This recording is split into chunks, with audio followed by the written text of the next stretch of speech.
So good afternoon, everyone. My name is Arie Dubnov. I'll be chairing. I have the privilege and honor of chairing this third panel. I was enjoying this day, learning a lot. Enjoying is not exactly the right verb for today.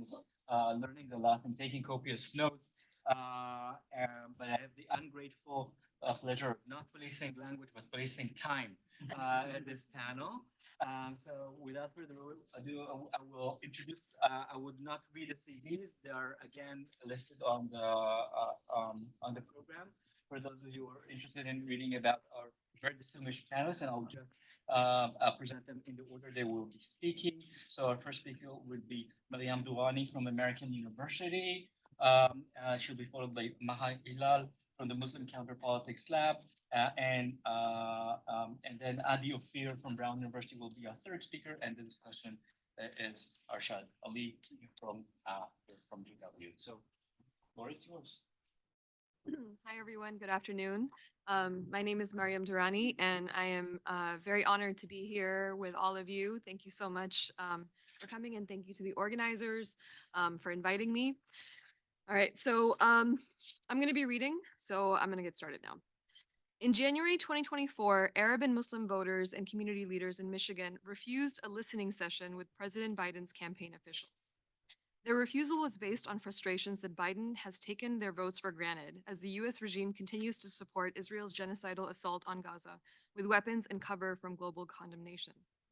While some leaders had initially hoped to use the meetings to voice their disapproval for US support for Israel, plans were derailed after many hesitated and/or outright refused to consider such a meeting. Mayor Abdullah Hammoud explained his refusal to attend this meeting on Twitter X. Quote, "This is not a moment for electoral politics. The lives of Palestinians are not measured in poll numbers. When elected officials view the atrocities in Gaza only as an electoral problem, they reduce our indescribable pain into a political calculation." Mayor Hammoud's words echo the sentiments of many Palestinians, Arabs, and Muslims who are increasingly seeing how US-based representational politics or identity politics are being used as a commodity in exchange for electoral support within domestic networks of Western imperialism. Similarly, in March, Muslim, Arab, and Palestinian leaders refused to meet with the White House aides in Chicago. In a joint letter addressed to the White House, the groups criticized the outreach as a bid to, quote, "whitewash months of White House inaction," arguing that there was no point in agreeing to more meetings until Biden changed his approach. Mayor Hammoud and others see such meetings as politically advantageous only for Biden without any focused discussion on a permanent ceasefire at the very least. My comments today consider the emergent norms and related politics of public refusals as speech events by Arab, Palestinian, and Muslim leaders in response to these meeting requests from Biden and his aides. In her book Mohawk Interruptus, Audra Simpson considers how refusal and disengagement structure possibilities, as well as produce subjects, histories, and politics. She writes of refusal as shedding light on something we've missed. Quote, "There was something that seemed to reveal itself at the point of refusal, a stance, a principle, a historical narrative, and an enjoyment in the reveal," end quote. Building on Simpson's analysis of refusals, I want to argue that the political meaning of public refusals between leaders of minoritized populations and government officials can be analyzed through this concept of speech events, which I'm drawing from linguistic anthropology. The term speech event refers to communicative activities that are directly governed by particular rules or norms regarding the use of speech. In order to ascertain how public refusals function as speech events, we must analyze the observable rules and norms that have come to situate these public refusals in the post-October 7th era, where refusals are deployed as part of broader movements in protest of a genocide. Over the last 20 plus years of the 9/11 wars, we have seen Muslim and Arab identity politics and discourses change and undergo various moments of growth and also co-optation or elite capture. After 9/11 and the subsequent US response of war, many Muslim and Arab organizations sought to expand their cooperation with the US political establishment, confront the dominant narrative on Islam and Muslims, and build bridges with other communities. While many have focused on confronting mainstream narratives and related impacts, these actions have also manifested in expanding Muslim and Arab representation across media, education, business, and other platforms and industries, and often producing a racialized binary within these spaces of the good Muslim and the bad Muslim. Unfortunately, these Muslim identity politics have also taken the form of faith washing, which has been defined as the use of interfaith frameworks to whitewash crimes committed against the Palestinian people. For example, the White House hosts an annual iftar event since George W. Bush, which started, quote, as an effort to reach out to Muslim Americans and emphasize that America was not at war with Islam, end quote. These official iftars and other events represent a kind of elite capture such that the White House expected a chosen few Muslims, Arabs, and Palestinian elites to participate in the good Muslim, good Arab, or good Palestinian, as it were. In these instances, we see again how the state seeks to flatten the distinctions between these groups in order to deploy the optics of goodwill to garner political favor and electoral support. However, unlike past years, the White House recently had to cancel their annual iftar event after so many Arab and Muslim leaders refused the invitation of having a celebratory meal with them while hundreds of thousands in Gaza are on the brink of famine. This cancellation is in sharp contrast to last year's White House iftar, where hundreds of Muslims were in attendance and the AP reported that someone shouted out, "We love you," before Biden had even spoken a word. Instead of an iftar, Biden arranged a meeting with a smaller group of Arab, Palestinian, and Muslim leaders, including doctors and an imam. One attendee, Dr. Taher Ahmed, who recently volunteered with a delegation of doctors in Khan Yunis, spoke first as the only Palestinian present and said that out of respect for his community, he was leaving.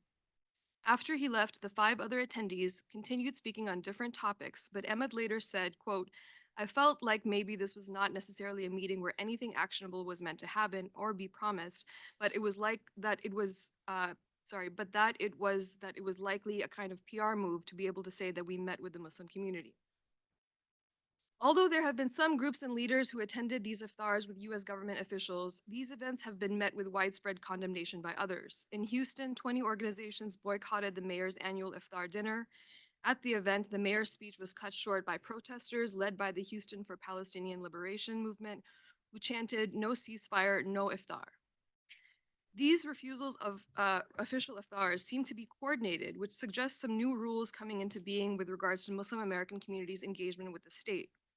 Nehad Awad, the executive director of CARE, the Council on American Islamic Relations, said he encouraged other Muslim leaders to decline invitations to the White House if they received them. He said the message should be, quote, unless he calls for a ceasefire, there will be no meeting.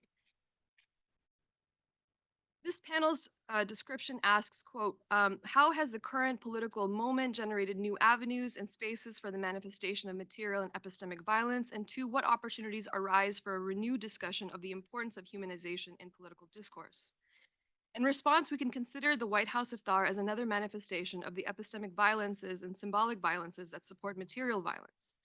In this case, imperial propaganda deploys representational identity politics in order to actively distract attention from the ongoing funding of a genocide. And as Dr. Maha Hilal, sitting next to me, puts it, we are increasingly realizing that along with a seat at the table, we are also listed on the menu. In this context, we see public refusals as a speech event that is deployed to renew community internal and community external discussions on how Muslims and Arabs should engage with the US empire. Based on his interviews, Dr. Ahmed's walkout after the iftar was very much a strategic form of refusal, meant to challenge the current elations of power and render Muslim Americans as mere representational objects on the imperial agenda. In an interview later, he said, quote, I wanted a chance to stand up and walk away from the people making decisions the way they are walking away from my people. End quote. Thank you.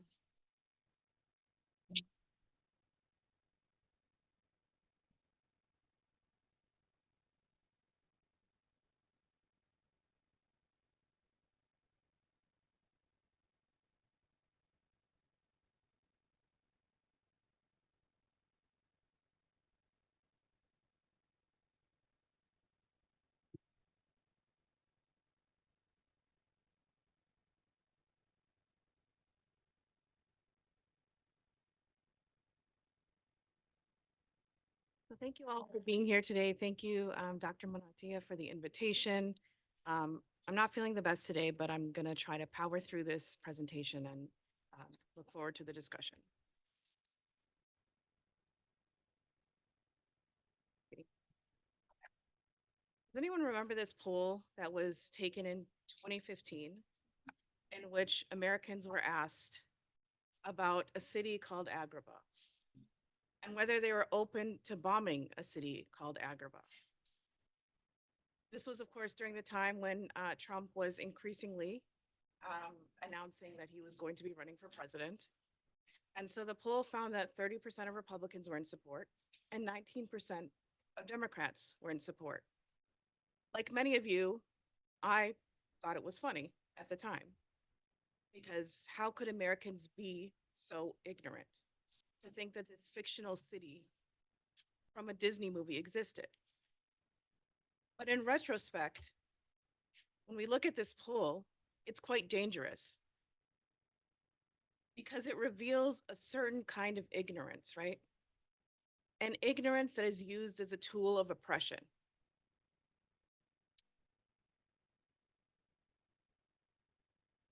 Here's a poll from the Pew Research Center in which they're asking whether Israel's reasons for fighting Hamas are valid and whether Hamas's reasons for fighting Israel are valid.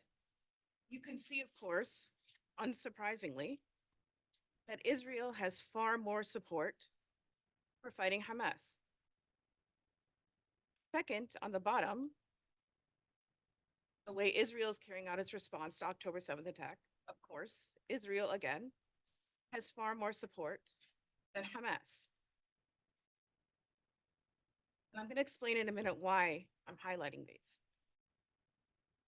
The majority of Americans favor a ceasefire. So the question that these individuals were specifically asked is, do you support or oppose the US calling for a permanent ceasefire and a de-escalation of violence in Gaza? Great, there's overwhelming support for a ceasefire.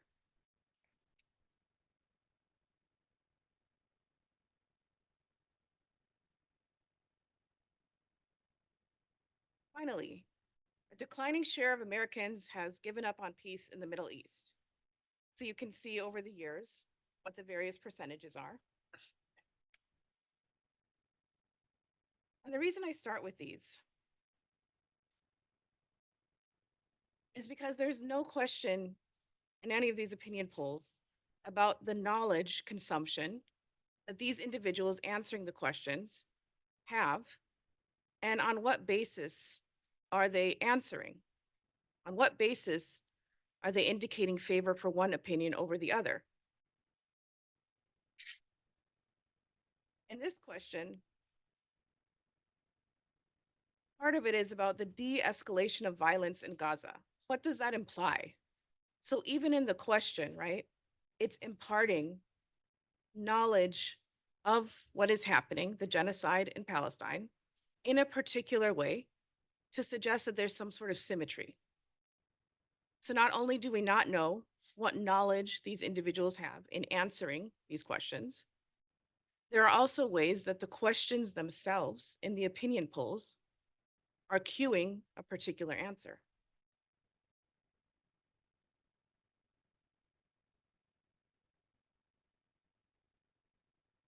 Anyone heard of the study of agnotology? So this is a theory and work that I've become increasingly interested in. And it's essentially the study of ignorance, okay? This is a quote from a book, I believe it's called Agnotology, in which the author, I think actually he's an editor, says there are a lot of ways to think about ignorance: as tragedy, as crime, as provocation, as strategy, as stimulus, as excess or deprivation, as handicapped, defense mechanism, obstruction, opportunity, et cetera, et cetera. And this is to say that we need to move away from the idea that ignorance is innocence, right? And that we can just move out of ignorance into a more enlightened place. What are the ways ignorance is built into the system? And what are the types of ignorance and the ways we need to be ignorant to support state violence? Similarly, ignorance should not be viewed as a simple omission or gap, but rather as an active production. We think about propaganda and I had a discussion with my good friend, Dr. Mariam Durrani. And I was trying to discern how do we understand propaganda and ignorance, how they work together? And Mariam suggested propaganda is a tool through which ignorance is instilled, right? What do you need to not know in order to support state violence? What are the ways that the knowledge that's created is meant for you to explicitly not know something? So we have to think of ignorance again as a system of oppression. And I didn't include this quote in my slides, but there's another book that, if you're interested in this idea, called Race and Epistemologies of Ignorance. It's edited by Shannon Sullivan and Nancy Tuana that I encourage you to read. So they say that, quote, sometimes we do not know. What we do not know is not a mere gap of knowledge, the accidental result of an epistemological oversight. Especially in the case of racial oppression, a lack of knowledge or unknowing of something previously known is actively produced for purposes of domination and exploitation.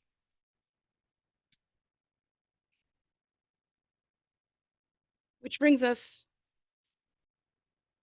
to the focus of today's conference, October 7th. This is a quote from a speech that Netanyahu gave on October 7th, the evening of October 7th.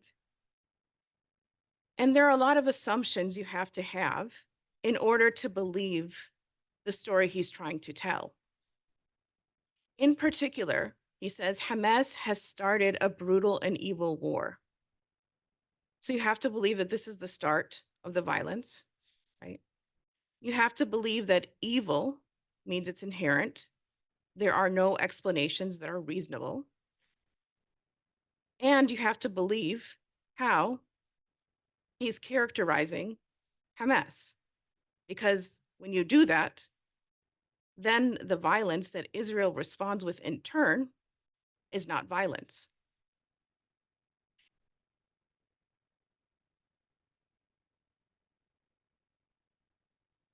Shortly after the attacks on October 7th, Netanyahu said that, essentially what happened to Israel was like their 9/11. It was like 20 9/11s. Biden echoing the same idea, although downgrading it to 15 9/11s, also compared it not just to this idea of 9/11, but that it sort of provoked the same feelings. And the reason why these two comparisons are so important is because it is to say that, or what they're trying to say, is that there isn't a constructed meaning of 9/11. That 9/11, the meaning we attribute to it is just fact, but it's not fact. There are facts about what happened, and there are ways that the 9/11 attacks were constructed. And in these particular examples, Israel is trying to latch onto the meaning that the United States has created for 9/11 to assume the same set of assumptions, that those who attacked either country are irrational, it's inexplicable, right? There's no precedent for this. We did nothing to warrant this, right? It's about our freedom, our democracy, our civilization. Anyone remember when the letter to America by Osama bin Laden was doing some rounds on TikTok? And there was immediate backlash. A lot of people on TikTok were posting it. I mean, it wasn't viral by any means, but a lot of people on TikTok were posting and were saying, wow, this makes a lot of sense. What he's saying makes a lot of sense. Of course, the White House responded with indignation, saying that, basically, how dare you share this letter? It's anti-Semitic, et cetera, et cetera. Now, in my estimation, and when we look at this through the lens of agnotology, the reason why it was so important to suppress Osama bin Laden's letter is because whether or not you like what he says, he explicitly says why the 9/11 attacks were conducted. Because of how, in general, the United States has harmed Muslim majority countries. It was not about our freedom and democracy, right? It was not because Americans, people abroad are just jealous of our freedoms. He laid out specific reasons. And in order to keep Americans ignorant, they can't have access to these alternative explanations. I only have 1 or 2 minutes left. Similarly, Hamas put out a document called Our Narrative, Operation Al-Aqsa Flood. Probably a lot of people don't know that this document exists. And if they read it, it spells out exactly why they conducted the attacks on October 7th. There is no mystery. But again, it's important to use ignorance as a tool of oppression so that, in this case, Israel's violence is valid. And maybe I'll just end here with some nonsense from Donald Rumsfeld. People probably know this quote, right? Which every time I read it, I'm not exactly sure what he's trying to say. But he says, we also know there are unknown unknowns. That is to say that we know there are some things we do not know, but there are also unknown unknowns. Now, I bring this quote because to me, it sort of is the epitome of how ignorance is weaponized. Because he's essentially saying there's so much that we don't know, and basically there's so much that we're not going to tell you, that you should trust us in the violence we're about to carry out throughout the course of this war on terror. So I will stop there in the interest of time.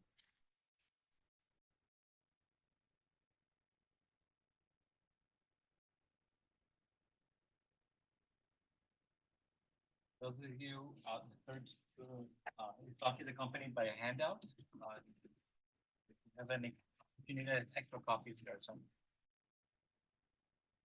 Thank you. Thank you, the organizers. Thank you, all the previous speakers. It was really, really thought-provoking and very informative.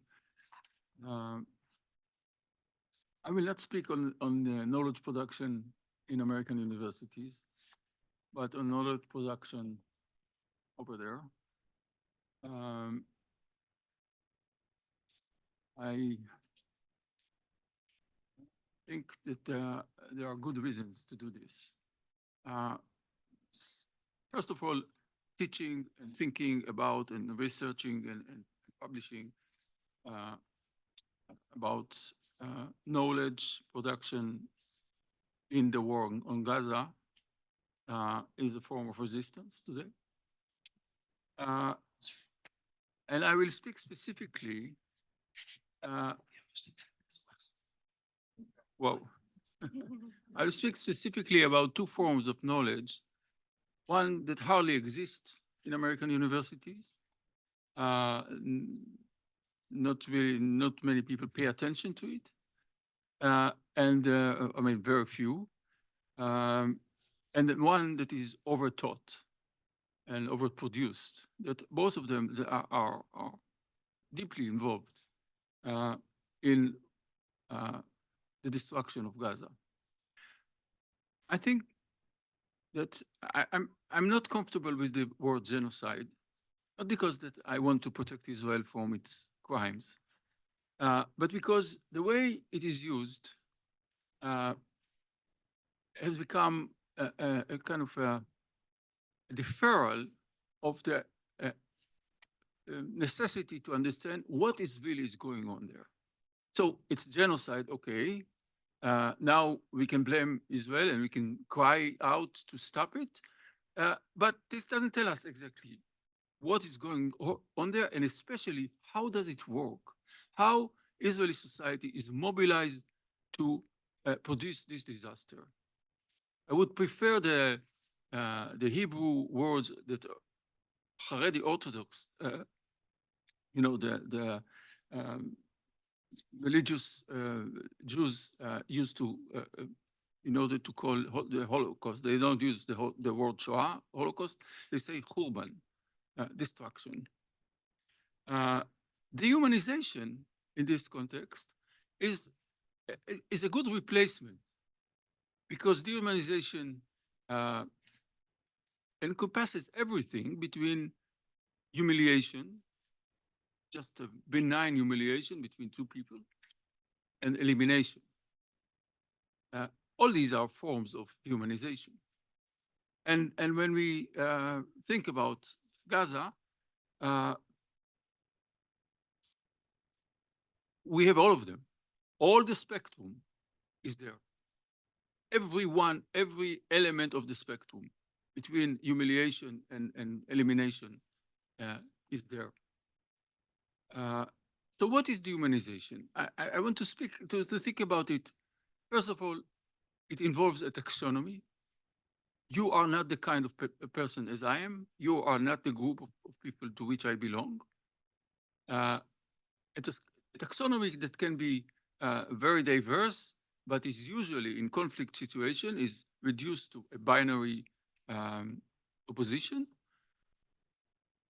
And then the second thing is hierarchy, very clear hierarchy between the one who established the taxonomy and the one who is taxonomized and has to take his place at the bottom of the ladder. And the third thing is normalization or naturalization, justification if necessary, but more often simply naturalization of this construction. So I'm interested in knowledge that is involved in this. Second thing I want to say about dehumanization is that in the case, in our story, I mean, reality, it is both an event of extreme intensification of dehumanization, but it is also at the same time, and for a long time, a regime. You can call the way that Palestinians are governed by the Israeli state since 1948 as a regime of dehumanization. It has different phases, it has different geographical areas, but it was a regime of dehumanization in which the whole rainbow, the whole spectrum was distributed according to circumstances and other consideration. So we have, in terms of knowledge production here, it is, we must think about knowledge that has been long in the making and not just something that was simply produced on the spot on October 7th. And the clear candidate for this is religious knowledge of a certain kind that provides the taxonomy, provides the hierarchy, and provides the justification. So I would like to show now a clip of just 1 minute and maybe 10 seconds or so.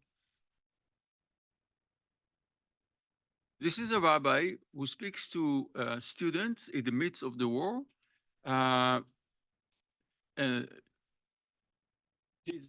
Just before you start, these doctrines, these halachic doctrines, have been very much on the margin until 10 years ago.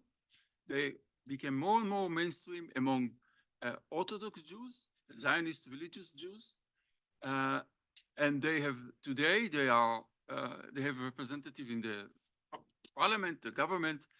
It's a mainstream form of. It's not the dominant form of thinking, but it is the mainstream. It's a normalized voice within Israeli society. יוצא שהדין הבסיסי שיש לנו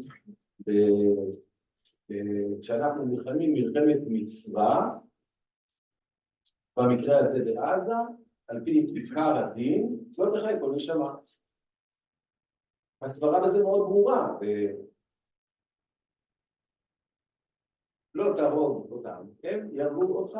המחבלים של היום הם הילדים של המבצע הקודם שהשארת אותם בחיים. והנשים בעצם אלה שיוצרות את המחבלים. מה שאומר שההגדרה הזו שלא תחייב כל נשמה היא מאוד ברורה בסברה. זה או אתה או הם. בעצם הלא תחייב כל נשמה הוא מבוסס על פי נימוקי הפסוקים על אבל עובדך שהם לא בו. והבא להוביך כאן בממד הרחב, לא רק האיש בין ה-18, 16, 20, 30 שמרים עליך הנשק, אלא גם הדור העתיד, וגם מי שמייצר את דור העתיד, כי באמת אין הבדל. מה? אנשים מבוגרים, אין בלתי מעורבים. ודרך אגב, גם אדם זקן, מי שאתה מגדיר כזקן, מסוגל להרים רובה ולראות. אז לכן זה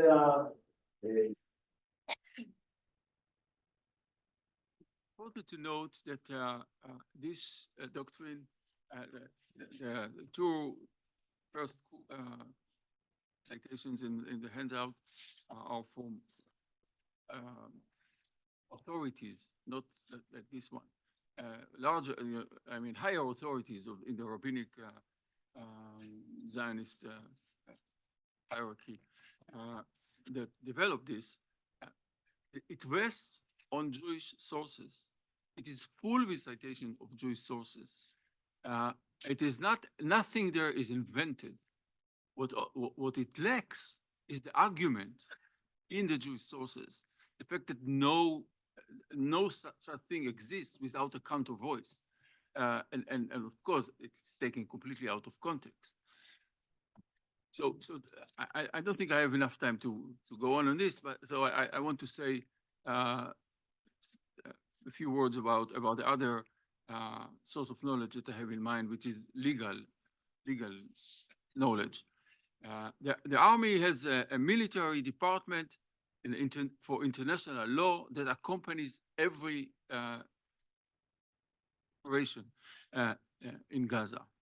And recently there have been two very, very serious investigative journalism pieces in the online publication 972 by Yuval Avraham, in which sources from within the intelligence in the IDF shared information about the decision-making of the bombing of Gaza, especially in the first 2 months, and where the vast majority of the victims were killed. And what the investigation shows very clearly is that the rules that applied until the last war in Gaza ruled. You told me they have 3 more minutes, right? I'm speaking slowly. So rules that applied until 2021, which were quite horrible. If you remember each military operation then, became much more lenient. There are many details about it. The involvement of AI. So there is an AI system that designate more than 37,000 Palestinians as Hamas militants, and if once they are designated like this, statistically by some kind of classification, which is really hard to verify or validate, or once they are designated like this, they are on the killing list, and so this is part of it.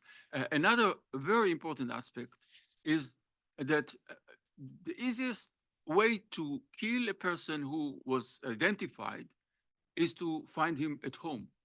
So killing a person at home with children and family, etc., this is the usual way. And killing in this way is done, especially with minor operatives, not the senior ones. You don't waste smart bombs on them, so they use dumb bombs. So the collateral damage, of course, is much higher. And there are other aspects. I know I don't have enough time. What is crucial here is that rules have not disappeared. The rules are there. There are rules that are supposed to show that Israel acts according to military, to the international law of war, whatever is the law that is relevant. And you can hear the IDF, you can read the IDF, the senior legal advisor to the IDF in the last document in the handout, the way she speaks about it, and it's very common, this language. So I'm asking myself two questions here.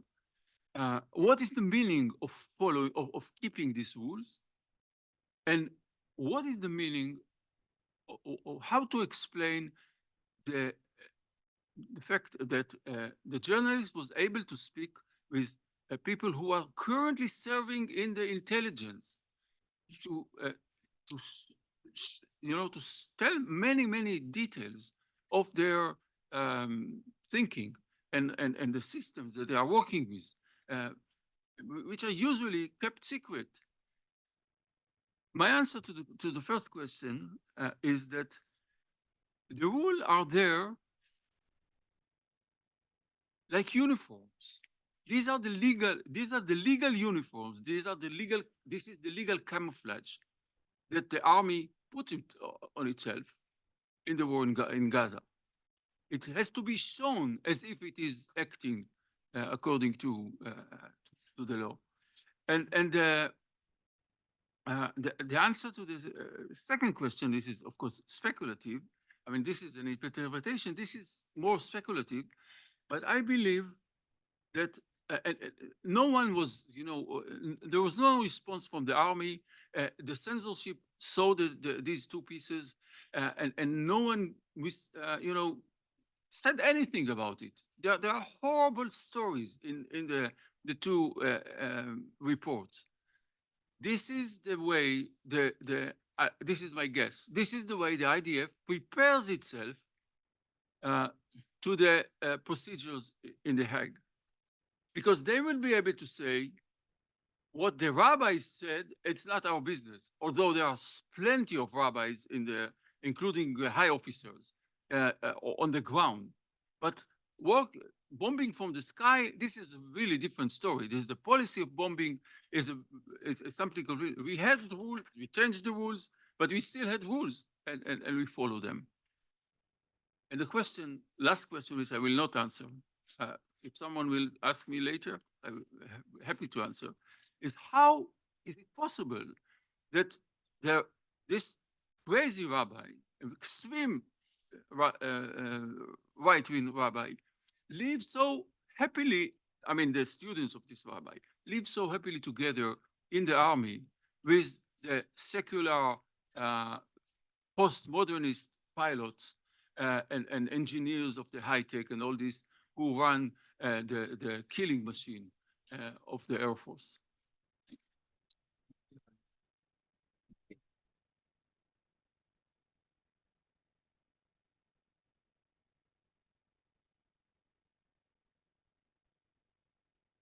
Thank you.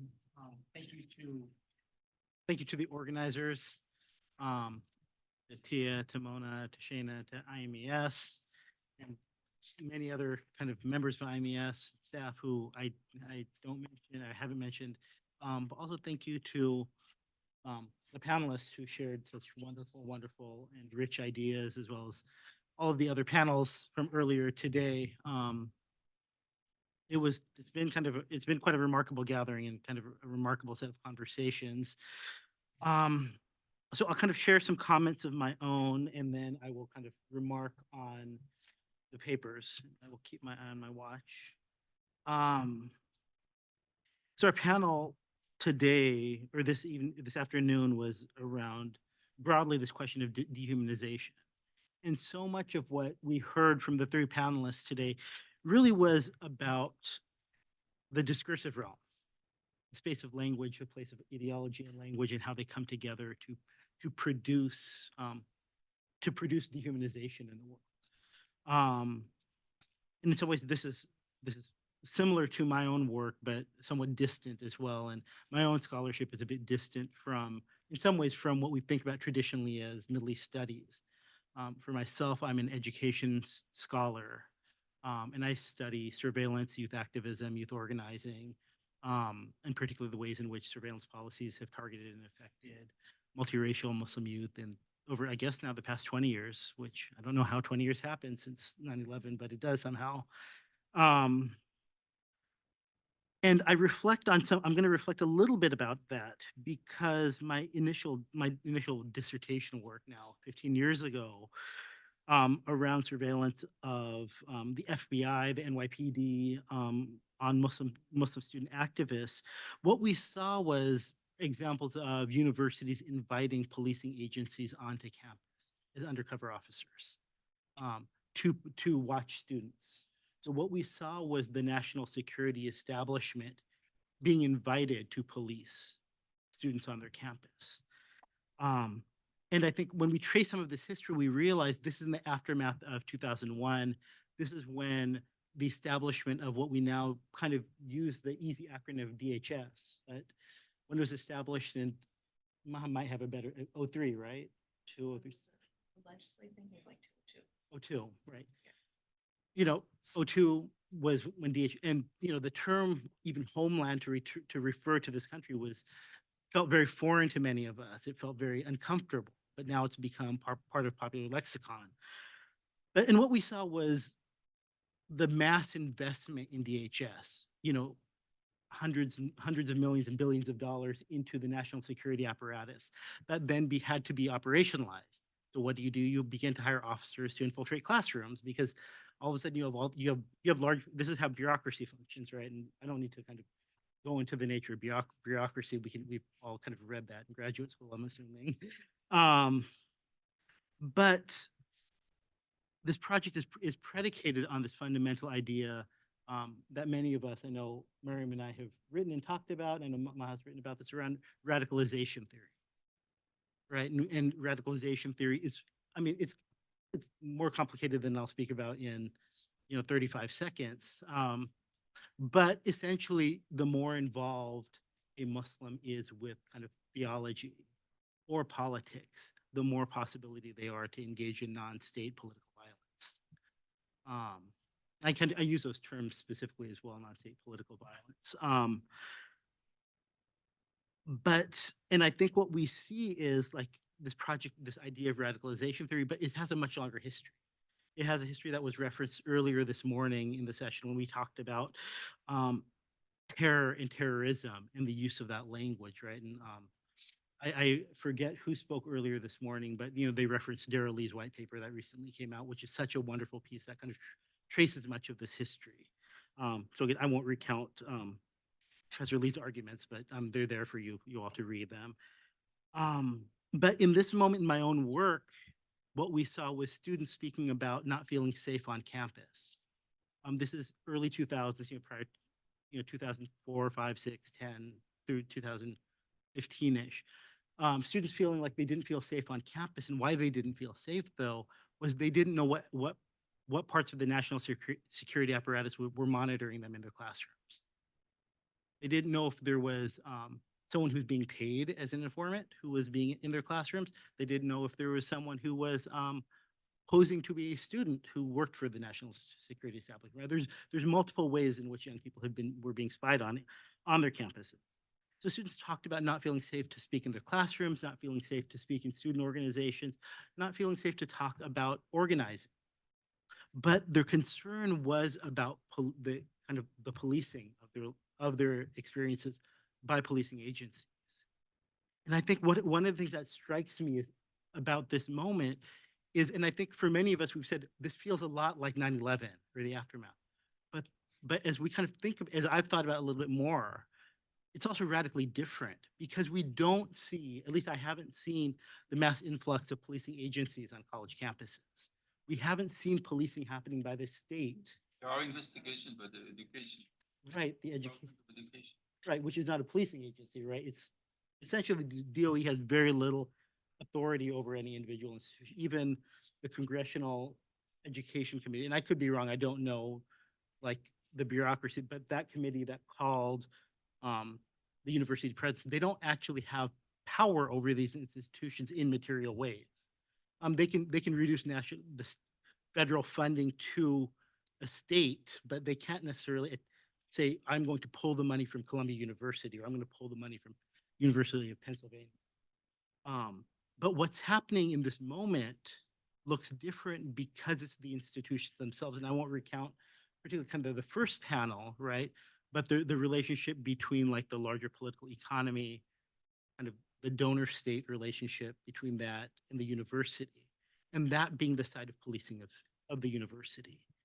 And the policing being happening, obviously, of student organizing and the important student organizing happening, but also of faculty in a way that, and when in the aftermath of 2001, I was a student at that point, but I don't recall that moment as being for faculty being a moment of policing of what they said in their classrooms, what they said in public speeches about the war. And I think there's something really important about understanding this distinction in moments, because that helps us understand that these fissures are different and kind of the inflections are different. I don't quite know what it means yet. I haven't made sense of it. But what we see, and we had talked about this a little earlier during the lunch break, right? Classrooms are muted. We were just talking about that during the lunch break. Students aren't talking in class. There's students in this room, and I'm sure they can or cannot talk about it, but I think of so many of the students whom I talk to, as well as the faculty, both kind of specifically kind of the contingent faculty who I've spoken with. So I'm not willing to mention this in my class because of the potential targeting, because I'm going to lose my job if I say anything about Palestine. And from students who we've talked to, and we've started doing kind of some focus groups and interviews with Arab, Muslim, Palestinian students over the past few months about their own experiences. And I think what we see is, and we were talking about this earlier, and I think, and I might not know the right term. I think some of the younger folks in the room, is it gray walling, stonewall, when you kind of go gray and you don't respond. But like this move of the active use of silences. So when a faculty member is trying to engage students and bring out conversations and to kind of serve as an ally, but students don't trust them. Students will say, well, I'm not going to participate in any way. I'm not going to show any affect, neither positive nor negative, nor affirming or disaffirming. I'm just going to sit as kind of my kind of potentially like my infra-political active resistance, right? This is what I can do to not have to participate in these conversations. And I'll kind of pause and kind of, this is kind of some of the ways I've been thinking about this, but I think about this in relation to the discursive practices that are happening, but also in relation to, I wonder how we might think about what's happening around Palestine in the muting of speech. The fact that when saying the word Palestine is now, it's on the edge of even using that term, referencing that geography can be anti-Semitism. Right? Like saying Palestine can be read as being anti-Semitic in this moment. But how do we relate this, I think, to the anti-critical race theory legislation, the anti-DEI work happening? And I think for many of us who are kind of thinking about the university as a space, and we see kind of the anti-CRT, the anti-DEI, the anti-LGBT work, activism that's happening on the right as right-wing fascism. And what we see is the construction of this project of anti-Palestinian speech as liberal activism, right? It's being constructed that way. And I think we've talked about it, particularly in the first session, as this idea of civil speech. But what happens if we reconstruct it and we re-narrate it as a project of the American right and of US fascism? How do we understand this differently, as well as kind of forwarding that agenda? And I know we've used the language earlier today of like the shape of things to come. But I think what we're seeing is this is the shape of things to come, right? The targeting of the use of Palestine. When and there will be, right? Inevitably, there will be additional killings of Black men and women in our society by policing agencies, because that's what happens in a racist society. And we see Black student activism on campuses, the ways in which Palestine is being targeted, do we not see that as going to happen to Black students and Black activism as well? Like, so I think when we think about the shape of things to come, they're like both in macro ways, but in very like short term as well. This will happen in the next decade. And I think as we kind of move to kind of campus policies, free speech policies, and I'll pause here. I have lots more to say. Maybe I'll just kind of go to some questions. And I think for Mariam, I think something I would ask you, kind of hearing your talk, was these public acts of refusal that you mentioned. Do they index or allow for some sense of an otherwise or an elsewhere or a different possibility of a politic to emerge? Is there something you see as moving beyond the refusal and into a potential kind of move towards kind of larger global solidarities, for example? And I won't tell you what I hope they look like. I think for Maha, I want kind of to pose to you, I want to ask you about, you pointed towards knowledge, but I think one of the things that rubbed up against me in your talk is knowledge the antidote to state violence? Or is there something about the ethics and the investment in institutions and practices of dehumanization? I worry that if we think knowing more changes the way people think, I think we know people know a lot. And then I think for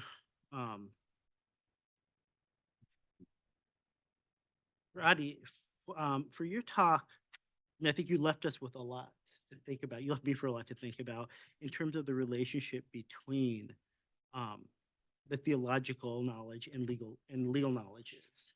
I think, Arie, I'd love for you to kind of expound upon that more and how the legal and the theological function to support each other, to build each other, and to build an apparatus that does what you kind of talked about as a taxonomy, hierarchy, and justification of dehumanization.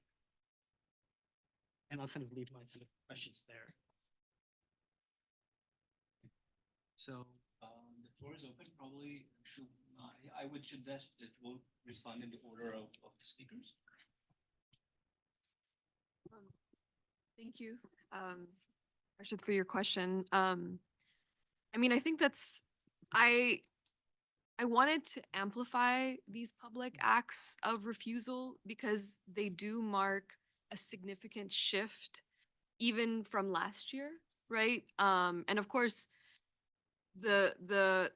what's happening in Palestine didn't like start in the last year, of course, but there is something about it's no longer congruent for I think Muslim communities to publicly interact with state officials. There is something about that, those meetings that used to happen often publicly, were often, like photographed and all of that. There was a lot of legitimacy around those kinds of events. And there is something that is now marked as illegitimate about these kinds of meetings. And I talked specifically about these refusals that have been very public in terms of in the news. But for example, my parents live in Northern Virginia, and their mosque regularly, every Eid namaz, there are elected officials who come to the mosque and speak, for themselves, for their agenda. But this year there were none, and all the Virginia mosques apparently, like, this is, again, I'm not sure if everyone has done this, but it is a lot more common now that mosques like boards are refusing these kinds of meetings. Now, what happens from that? Is there anything else happening? Can we read an emergent politics coming out of this? I hesitate to say anything about that because I don't really have an answer for that. But I do think that there is something meaningful about these public refusals, as well as more broadly how I guess Islam is no longer being demonized in the way that it was before. And how that informs politics, whether that informs like, new nodes of like collaborative political work, whether it's US based or in other contexts, because this is also happening in Canada, this is happening in Australia, it's happening in a lot of, Western contexts with large Muslim minority populations who have thus far interacted with the state in these particular ways. And right now there's a stop to that. But I don't know what that means moving forward, but it will be really interesting because I mean there's again there's another Eid holiday that's coming up in June, and so there'll be another opportunity to see like how mosque communities kind of deal with this moment. So while I've been listening to the incredible remarks of my co-panelists, I've been looking around the room and noticing some really awesome quotes on the walls and pillars. So the reason I mention this is because I'm looking at two right now. From Condoleezza Rice, education is transformational, it changes lives. And the other, knowledge is power, information is liberating, from Kofi Annan. And, these are very telling in terms of answering this question of knowledge, because knowledge is not an objective thing, right? We spend a lot of time asking the question of what is knowledge, what counts as knowledge, right? And my talk was specifically about what are the ways that ignorance is entrenched, right? As part of imparting a certain kind or a certain set of knowledge. So I think it's kind of important because when we're talking about ignorance, as Arshad said, is knowledge the antidote to violence? Well, it depends, right? What knowledge are we talking about, right? What is knowledge? How do we know it's knowledge when we have it? And when we think about Condoleezza Rice's quote, I mean, education is supposed to impart knowledge, right? But what is it? And when we think about academia as an institution, right? One of the reasons I think academia is so dangerous is because the knowledge, the quote knowledge that we're taught is often presented as objective, especially if we're being taught this quote knowledge from white scholars and researchers. That was my experience. I know that's a lot of other students' experiences, right? And so we can't really say that knowledge is the antidote to violence because of the fact that we need to qualify what knowledge exactly that we're talking about. And so I think, to me is like when I was thinking about my remarks for today and my thoughts for today, I really got to thinking that it's not only important to think about how knowledge is produced, right, but also how ignorance is produced and what is the goal of the production of knowledge, what is the goal of the production of ignorance. And there's a last quote over there that says democracy requires an informed citizenry able to question its government. What do we have now? We have the exact opposite of that. And it's not going to change because we don't want an informed citizenry, right? We don't want people that have a certain kind of knowledge to be able to challenge the status quo. So I don't know if that really answers the question, but I think about that. Thank you. I have a question for you, just speaking, because when you say we don't know, we don't want. Isn't it the case that Democrats and Republicans don't want it in different ways? Sure. And so, answering this question was part of my text that I did not read. So what enables this harmony between the religious fanatics and the I don't know, postmodern, liberal, neoliberal, high-tech people in and around the Air Force? I think, first of all, it's a division of labor in the army. Simply, there is a division of labor, and it works quite well. So you have to coordinate, but they don't live together in the trenches. But there is also more, and I'm not sure I know how to explain it. People try to explain who collaborated with Hitler before they knew who Hitler is exactly, and they are still thinking about it and studying this. It will take years to understand this, but I think that they share several myths that enable this coexistence. One is the Hamas is an absolute enemy. An absolute enemy is the one with whom you not negotiate. You simply have to, you must wipe it out or completely eradicate it. And by all means. And this, of course, translates differently if you come from the Bible, and for you, from this Bible of this rabbi, for you, any resident alien, which is Palestinians, in the land of Israel, any resident alien who resists the domination of the Jews is can be killed with impunity. So the justification is not shared. Secular guys think about it differently, but they agree that there are absolute enemies. This is, I think, even today, I mean, after 6 months, it's agreed by everyone in Israel, almost. The second myth is that they are coming from the outside, as if Gaza is not the inside.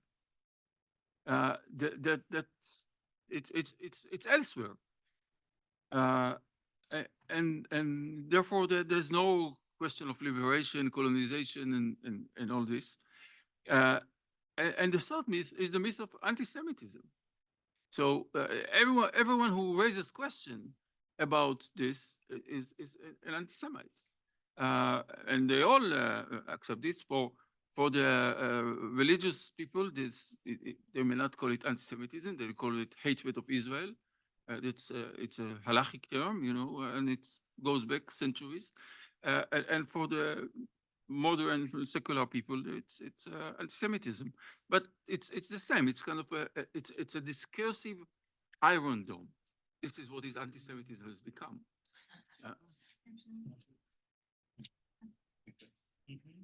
Well, thank you very much to our panelists. So again, for those of us who were not with us in the earlier panels, we'll follow a similar practice. So before formally opening it for a Q&A from the audience, from the floor, we would like to invite you to discuss with whoever sits on the left or the right from you about posing your questions and peer reviewing it and thinking about it. And then we will reconvene in a few minutes to open up to floor for discussion.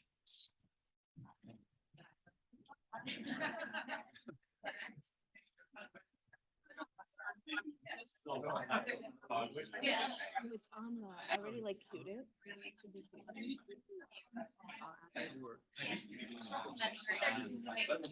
Christian? No. Yeah. I mean, I've been hearing about them. If you didn't delete it, I can. Yeah. Okay, thank you. Yeah. I've seen the videos and it's very like, it's different. Yeah. I It's mean, not what we were seeing years ago. no. I mean, I think one of the things I had wanted to touch on, hopefully we can during the Q&A, is like activism, the multiracial housing activism is happening now. Just as a result of the past 20 years and longer, building coalition in relation to politics. Are on a lot of other topics. Right. המורים שלהם לא. Is he showing? המורים שלהם לא, האיש, אחד בשני הקבוצות, אחד הוא אחד הוא רבי ביישוב. זה לא Really big headache. רב יישוב? לא, הוא לא רב יישוב, לא, זה יש ישיבה ביצחק, רבי של הישיבה. בשני הוא רבי. I was writing an article about Ophir for the last 2 days.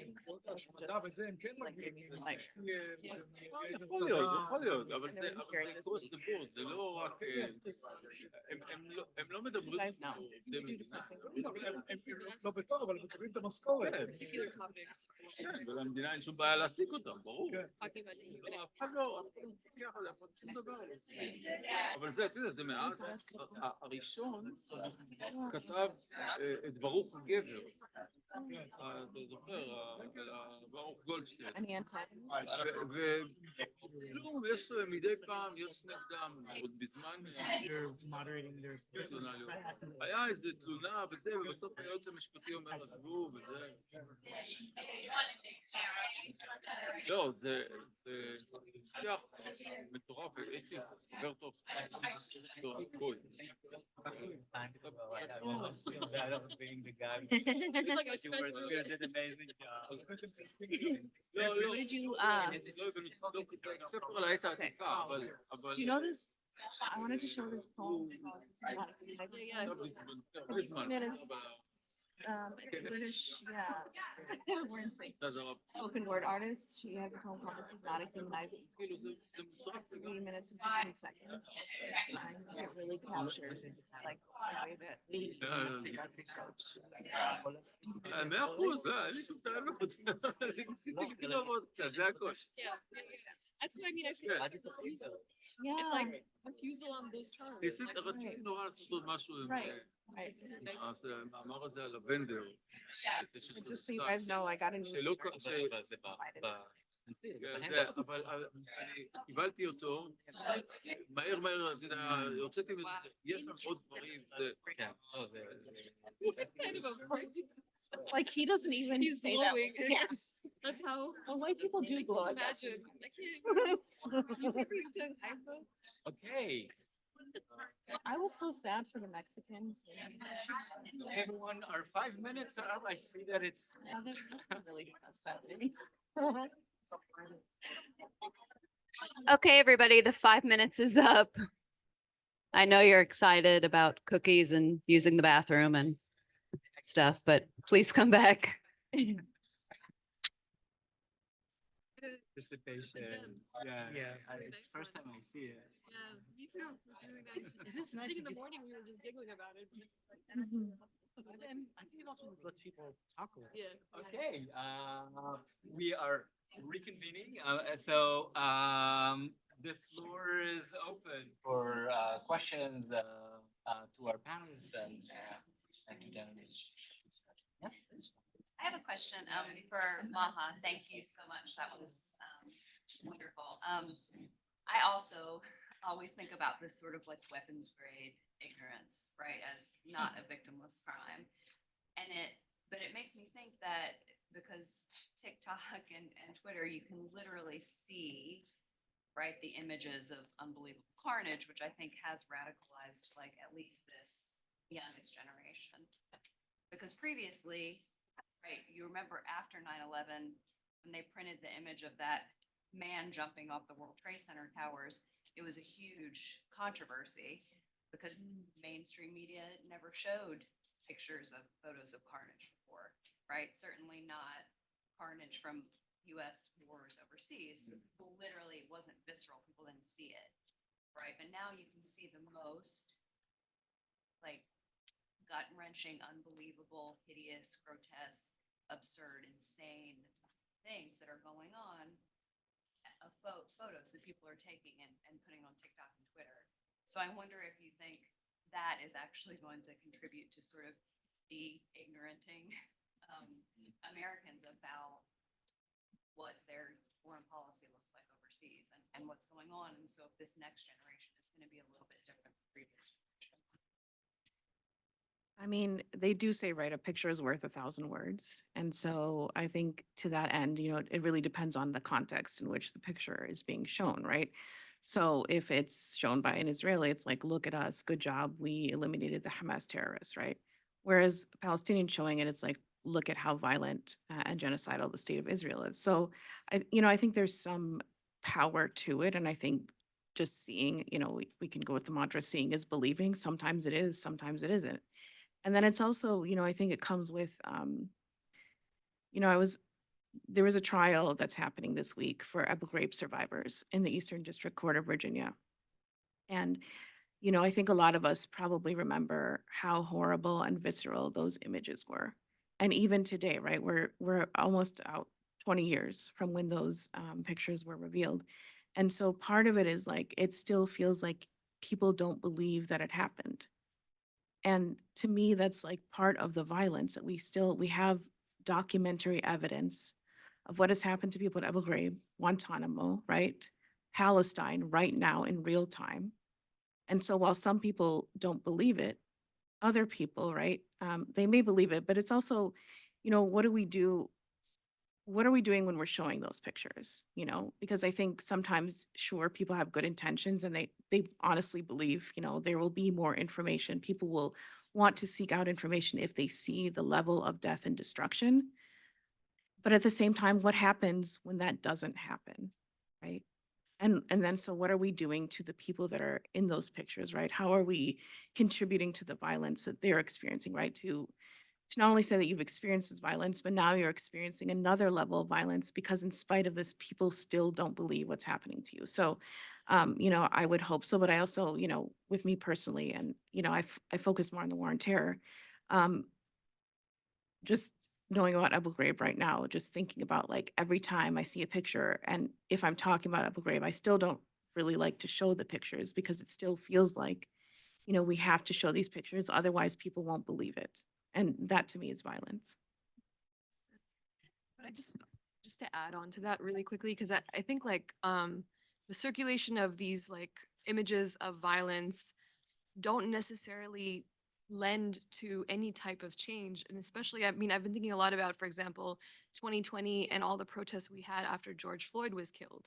That was a video that pretty much everyone around the world saw. And of course, we can see what's happened. Well, 4 years since, it's like we have cop cities all over every major city and billion-dollar projects that have been funded. And none of these other initiatives, all the DEI initiatives and statements that we got in 2020 have pretty much been invisibilized or kind of gone away. So I think we really do need to be very kind of like critical of how much these images are doing. Although with young people, I do think that they don't necessarily have those frames already existing. So they're reading these images with very different kind of like lens than those of us who have been seeing all these images for so many years and know that they don't necessarily result in any significant change. Hi, just the first one, Dr. Ali, you were mentioning about Dr. Hilal. I didn't read what Dr. Hilal was saying as knowledge as an antidote to violence. In fact, I read it as the opposite, knowledge as an instrument of violence, and that in showing us how ignorance is not the absence of knowledge. So and kind of going on that point. So that was my reading of Dr. Hilal's, what you were bringing to this. Not at all saying that just if people know more. It's the knowing, the formulation of them as an act of violence. But my question is, Dr. Ophir, for you, you were orienting us to why dehumanization might lend itself to a better starting point in thinking through what's going on rather than genocide. And I'm just not sure about that. I wanted to just ask you a bit more about it because you talked about how dehumanization offers this spectrum, but in my reading, it is genocide that offers us the spectrum, especially in from the ways in which narratives, regimes of truth render certain people disposable as normal. But it also, the act of genociding illuminates the supremacist logic that's implicated in this kind of moment that I think dehumanization alone does not. And the logics of elimination, especially that tie it to wider analytics of settler colonial logics, which dehumanization alone does not. So I wondered if you might speak to your thoughts about that. And of course, dehumanization is inherent to all of this, but what does it not do in helping us to understand the specific character of elimination that's enacted on the basis of the production of knowledge that Dr. Hilal is talking about that lays the foundation for genocide? So this is really just, I have no methodological or potential point here. It's just my respect for the organizers who, titled our conference and this panel with dehumanization. And and I just couple this with my reservation about using genocide as explanatory. Genocide is a legal category, and it has to be proved in court. And the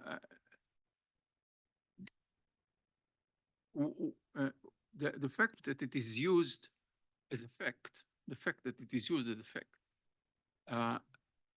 is a kind of a license not to think about what is, for me, is the most, I mean, besides the destruction itself, the most troubling intellectual question for me is how come that my students in Tel Aviv, my colleagues in Tel Aviv, which I left 11 years ago, how comes that they participate in this? And they are not in the streets, not for, you know, getting rid of Bibi, but to stop the carnage. And if I say it is genocide, it simply doesn't do the work. I want to understand how does it work, and for this, any anatomy of genocide would do it. And I think that I could do it with dehumanization. That's all. So it's not really that I say I'm not, you know, I'm not in this game. So Tamir said that it is a lackmus test. That if you don't say genocide, you are not in our camp. So I think I can say genocide in order to be in the camp. It's not about this. It's about the analysis of the violence on the ground. And so if you are an anthropologist, from the point of view of the people working in the killing machine, they are not committing genocide. They're simply not committing genocide. So how do they understand what they are doing? That's my question.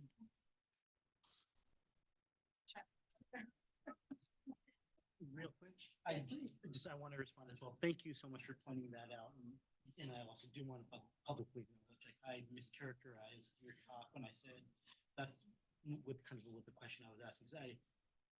I wrote in my notes is that was a question you were asking. I posed that back to you, and I realized that afterwards. So thank you for pointing that out. Like, that was a mistake.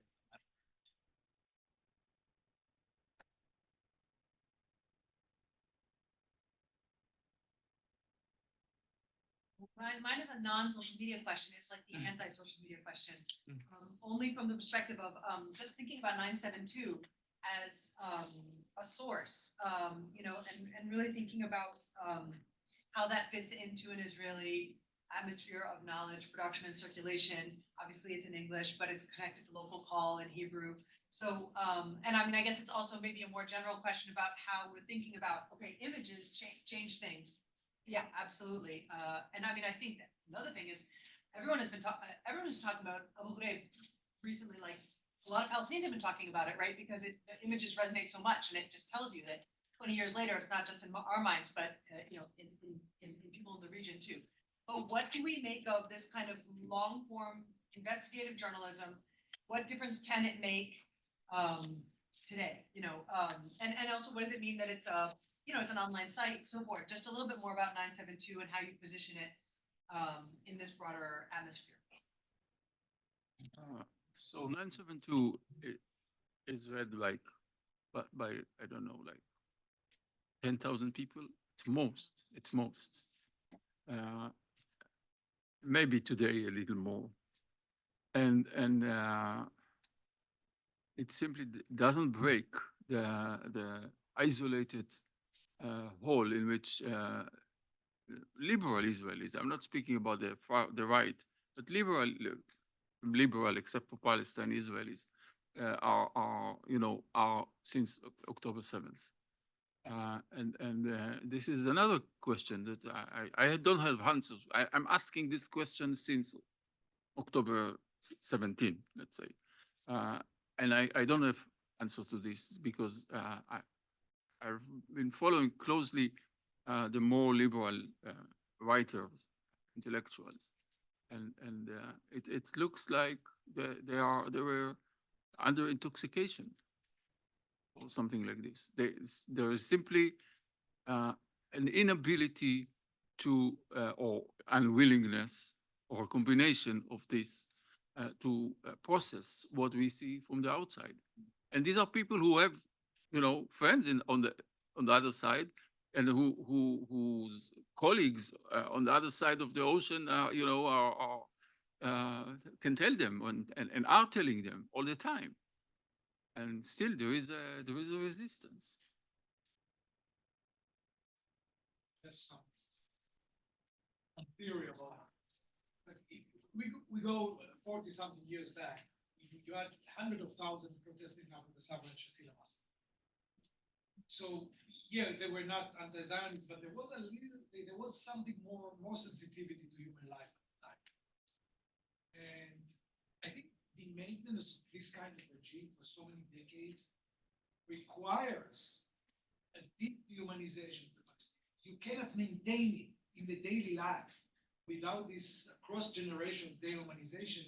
And I think what we see now is this accumulation of generational dehumanization of many decades of this regime. The answer. You're absolutely right, but still, if we look closely at the people whom you could not blame that for dehumanization, to be victims of these 40 years, who until October 5, were completely sane and understood the horrors of the occupations and all this.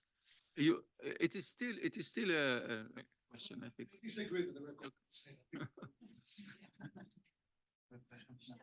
I guess my question would be to Maha and Mariam, but Lisa Stepnitsky, who's a sociologist, wrote an amazing book on terrorism experts, especially after 9/11, called The Splitting Terror, and she came up with this concept of anti-knowledge, which has still sort of come up, and an infrastructure of anti-knowledge was essentially built after 9/11 that kept saying we can't even try to understand the terrorists, right? Because to do so is to et cetera. And so I guess my question is both through the acts of refusal, but also through this production of ignorance, how do we start to break through an actual infrastructure that has been actively built around anti-knowledge that even sideline terrorism experts, which is interesting, right? Because even terrorism experts, at the root of it, wanted to understand the logics of what led someone to become a terrorist, right? So how do you break through that, either through acts of refusal or through some type of project, try to get through that?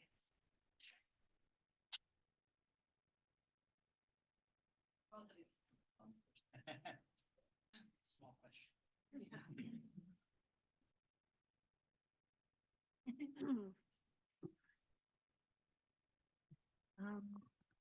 I mean, I think that's a really good question, and I did reference Lisa's book in my book. So I think part of it is deconstructing a lot of the ideas that we've been taught, right? The status quo. So ideas about state violence, right? Why is state violence considered morally superior and inherently sort of different than non-state actor violence, right? What are some of the ideas that have been allowed to permeate the mainstream discourse that we need to deconstruct? I mean, one of the things I've done is, in the class that I taught last year on Islamophobia and the war on terror, we looked at a number of President Bush's speeches, which sort of framed the onset of the war on terror. And, a lot of it is about, of course, why those terrorists committed the acts that they did, right? And of course, again, as I said earlier, it's about democracy and freedom and civilization, et cetera. And so one of the things I did was to have them read a statement from Osama bin Laden. And the purpose of that, again, was to really show that there is a different set of explanations, right? That in order to really understand what you're being taught or what the government, for example, in this case, wants you to believe, it's important for you to actually understand the whole picture. So I think in academic institutions, it's becoming much harder, obviously, right? Because now we can't even say Palestine or we can't talk about the genocide. But I think it's important to really, bring questions to the classroom that allow students to really critique these ideas. a couple of years ago, Ilhan Omar talked about accountability for Israel, the United States, Afghanistan, and the Taliban. And she got so much backlash because how dare you compare these two powerful states, right, to Afghanistan and the Taliban? What are some of the embedded assumptions in what happened to Ilhan Omar and how people responded? So really asking people, asking students to, ask critical questions like what are the frameworks that we've been taught to accept that we really need to critique in order to, really expand the way we understand the world and the way that state violence is being leveraged so easily. Yeah, I mean, thank you so much for your question because it is such a kind of, if I'm understanding the question correctly, it's kind of like how could these acts of public refusal contribute to an infrastructure that kind of pushes against this type of anti-knowledge? And in some ways, I mean, that is what these refusals represent are refusing the terms of that meeting and the terms of that meeting that have been set up in a way that are dehumanizing and only see kind of like recognition of Muslim community in relationship to like electoral turnout, right? And I guess like I'm inspired by these acts of refusal in the sense of I think we need to refuse a lot more. Like there we need to kind of like have a politics of refusal, which of course many scholars have written about, but kind of thinking about what that means in this particular moment, as we've also have done the work over the last 20 years of so many different multiracial movements, especially like around Black Lives Matter, thinking also about Me Too and kind of other movements where we're seeing people coming together, but still there is this kind of like, I would say a kind of like liberal kind of like impulse to engage on all terms. Like anytime you're invited to like have a talk with somebody, no matter who it is, it's important to have somebody there and someone talk. But actually I think these acts are telling us that it might be more politically like intelligent to refuse those moments, whether that is between a Muslim organization and like state officials, or it's on college campuses, right, at conferences. Do we need to engage on these terms, or do we need to kind of organize ourselves in like in a separate kind of decolonized spaces, as Amal was talking about, right? Like that actually are questioning the premises of these kind of colonial conditions that we are trapped in for the large part. But how do we kind of like refuse it however we can, even if we don't necessarily know what we do next? But the act of refusal itself is important to recognize as having occurred. Hi, thanks so much. My question builds on Samir's comments actually, and our comments on Mariam. So, if I'm setting up these books that, they're post 9/11 and scholars use, but I would date that much farther back, right? Back again to their point that Daryl makes about terrorism and its framing and how Palestinians were framed and demonized from the late 60s, essentially, from the time of occupation onward, and then build on Samir's point about what constitutes sanity, to draw our attention to what I think are basically the workaday patterns of dehumanization, the rhythms and habits that make it possible. Now we have this like high visibility, and this is what we're formally saying. But actually, when we look back on all the rhythms that have made it possible all along, like why corruption would be a central source of protest, why judicial reforms are a central form of protest against a purportedly democratic project. Like in all of those moments, we spoke to very far left Israelis who pride themselves on their understanding of the vicious, brutal, repressive character of the occupation. It was always that this thing had to be privileged because of this or that pragmatic reason, and it enabled a broader coalition to bring down this particular government, rather than the underlying continuities across all the political parties that could possibly be presiding over governance at all in Israel as presently constituted. That's not the challenge they were prepared to take on. But what that means is implicitly you're embracing the dehumanization that says, for another day, your humanity. For today, our strategic and tactical reasoning about what can be achieved within the possible, which possible defines your oppression. So that, I mean, so this raises for me a broader challenge. I'm sorry, implicit comments that you made in the panel, because yeah, if we look at what happened after the when many people felt that a watershed moment had reached, that the silence had been broken, and very much along the lines of, now at least we see visibly the things we've been trying to describe structural discrimination, and now this video shows for everything. And many people want to say the genocide in Gaza is you can't unsee it, right? You can't, again, you can't engender denials. But actually, here we are in 2024. It's very clear that you can. So the question is more how, apart from these moments of spectacular violence, can dehumanization be disrupted? What are the strategies for entrenching those moments of disruption so that they can be institutionalized and we don't have this cycle where it's one step forward, two steps back, which is, I think, essentially the pattern that we're seeing in societies that have great commonalities with one another institutionally and in their normative political structures, namely the colonial societies we're discussing here, the United States and Israel. So I mean, and I think it's not enough to say we need to create colonial spaces because those spaces become silos. They're echo chambers. We talk to one another, and still we don't have. I mean, again, it's a broad. I don't know. It's a question. It's a comment, but basically, it's building on these two interjections. And I think there's something at work here. Maybe lastly, genocide is not just a legal category. It is a legal category designed to render the Holocaust singular and to leave only in the hands of victors the ability to define something as actually meaning. Because, I mean, as a legal matter, you could never satisfy the definition of genocide without having access to literally the entire underlying archive of military decision-making, which means a total victory. And then the victors get to name it genocide or not. Those are the only circumstances which you'll ever satisfy an actual court of law constitutes genocide. One could return to the mid-20th century and ask why. One eye on was the this watch, definition? so But in any case, it does something to destabilize the singularity. And so when somebody writes an article that says, what is it to say the Shoah after Gaza? That's what they're asking by mobilizing. It draws our attention to the daily dehumanization. yeah, I alluded to my ungrateful task as timekeeper. So I'm doing the impossible and really giving only 1 minute to a telegraphic reply to something that probably requires a seminar for response. Arie, you would like to? I don't disagree with the last question. I just want to say that I was speaking about people who saw the protest as something which is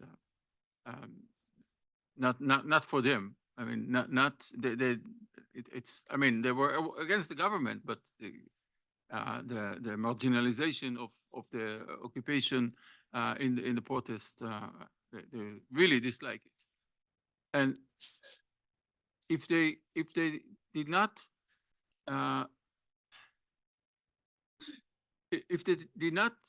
join the rhetoric of trauma that means we cannot look at the Palestinians now. It's our pain. They at least fell silent, clearly fell silent, and I think that this is at least part of the spectrum of responses from the Israeli left that we must take into account here, and the people in the military, the leftists in the military, had no voice, no clear voice to hear when they were thinking what they are doing. The only clear voice, the only clear ideology to describe what is happening was the people that are the students of these rabbis. They have a plan, they have a rationale, they understand what is going on. On this somber note, I will bring this panel to a close. I'm sorry. So sorry. Yeah. And are folks willing to wait 3 minutes just to hear a poem? And I wanted to show this poem just because it addresses the question of the importance of humanization in political discourse. Maybe not in the ways that you expect, but I think it will resonate once we hear.